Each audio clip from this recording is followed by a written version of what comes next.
عمران خان کی رہائی کے لیے فیصلہ کن احتجاجی تحریک سے پہلے ہی پی ٹی آئی میں پھوٹ پڑ گئی۔ عالیہ حمزہ کے بعد بانی P T I Imran Khan کی اہلیہ بشرا بی بی کی بہن مریم وٹو نے بھی علی امین گنڈاپور کو نشانے پر لے لیا۔ مریم وٹو نے وزیر اعلیٰ خیبر پختونخوا کی 90 روزہ احتجاجی ڈیڈ لائن کو ڈرامے بازی قرار دے دیا ہے۔ مبصرین کے مطابق عالیہ حمزہ اور مریم وٹو کے بیانات محض سیاسی اختلافات نہیں بلکہ پارٹی کے اندر جاری اختیارات اور قبضے کی لڑائی کا مظہر ہے۔ بنیادی طور پر تحریک انصاف پنجاب کی چیف آرگنائزر عالیہ حمزہ پارٹی میں بشرا بی بی گروپ کا حصہ ہیں، اس لیے اپنے حالیہ بیانات کے ذریعے عالیہ حمزہ نے گنڈاپور کو ہدف تنقید نہیں بنایا بلکہ اصل میں بشرا بی بی علی امین گنڈاپور پر حملہ آور ہوئی ہیں۔ مبصرین کے مطابق گنڈاپور اور بشرا بی بی کے اختلافات کسی سے ڈھکے چھپے نہیں۔ مختلف مواقع پر بشرا بی بی اپنی پراکسیز کے ذریعے گنڈاپور کی دھلائی کرتی رہتی ہیں۔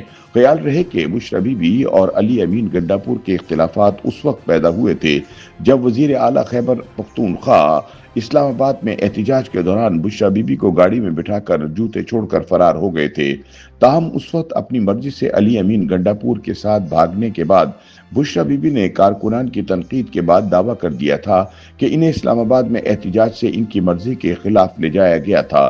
تاہم اب ایک بار پھر احتجاجی تحریک کے آغاز سے قبل ہی بشرا بی بی کیمپ نے گنڈاپور کے خلاف محاذ سنبھال لیا ہے اور عالیہ حمزہ کے بعد مریم وٹو نے وزیر اعلیٰ خیبر پختونخوا پر تنقید کے نشتر چلانے شروع کر دیے ہیں۔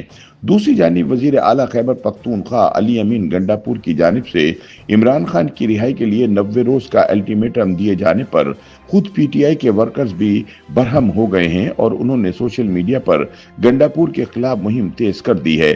اس مہم میں بشرا بی بی کی بہن مریم ریاض وٹو پیش ہیں۔ مریم ریاض وٹو نے اپنے ایکس اکاؤنٹ پر علیمہ خان کو ٹیگ کرتے ہوئے لکھا، یہ 90 دن کی کیا بکواس ہے، ڈرامے پر ڈرامہ۔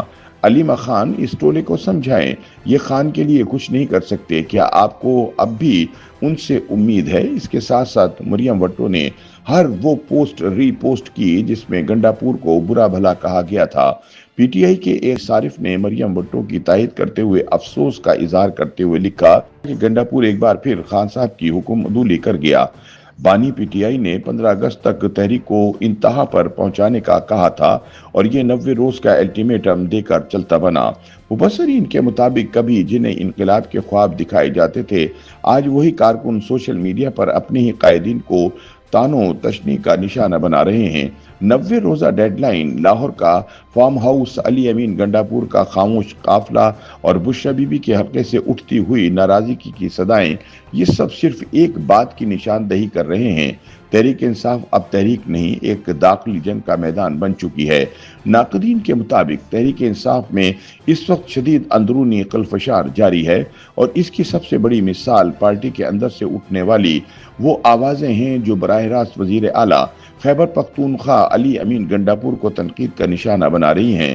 خاص بات یہ ہے کہ سیاسی مخالفین کی بجائے گنڈاپور بشرا بی بی کے گروپ کی جانب سے ہی تنقید کی زد میں ہیں۔ تجزیہ کاروں کے مطابق گنڈاپور کے 90 روزہ احتجاجی پلان پر نہ صرف پی ٹی آئی اکثریتی رہنما بلکہ خود پارٹی کارکنان بھی سوال اٹھا رہے ہیں۔ اس حوالے سے سوشل میڈیا پر سخت رد عمل سامنے آ رہا ہے۔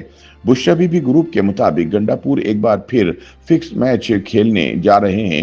ایک جانب گنڈاپور نے احتجاجی قافلے کی قیادت کی تو دوسری طرف پارٹی قیادت نے لاہور روانگی سے پہلے ہی حکومتی اداروں کو یقین دہانی کرا دی کہ کوئی ہنگامہ، کوئی گرفتاری یا غیر آئینی سرگرمی مقصود نہیں ہے، وہ صرف پکنک نما خاموش احتجاج کرنے لاہور جا رہے ہیں۔ ناقدین کے مطابق یہ سب کچھ اس بات کی غمازی کرتا ہے کہ پارٹی قیادت اب مزاحمت نہیں، مفاہمت کے سائے میں تحریک چلانے کا ناٹک کر رہی ہے، کیونکہ پارٹی رہنما بھی جانتے ہیں کہ 26 نومبر کے احتجاج میں کارکنوں کو بے یار و مددگار چھوڑ کر بھاگنے کے بعد اب کارکنان سڑکوں پر نکلنے کو تیار نہیں۔ دوسری جانب ذرائع کا دعویٰ ہے کہ حکومت نے بھی پی ٹی آئی کو واضح پیغام دے دیا ہے کہ اگر دوبارہ نومبر جیسے حالات پیدا کرنے کی کوشش کی گئی تو ریاست پہلے سے زیادہ سخت رد عمل دے گی۔ دوسری جانب پارٹی بھی یہ جان چکی ہے کہ اب کارکنان سڑکوں پر نہیں نکلیں گے، صرف ٹویٹر پر جذباتی نعروں تک محدود رہیں گے۔ یہی وجہ ہے کہ احتجاجی پلان کو قابل عمل بنانے کی بجائے صرف خانہ پوری کی جا رہی ہے۔ اسلام آباد میں موجود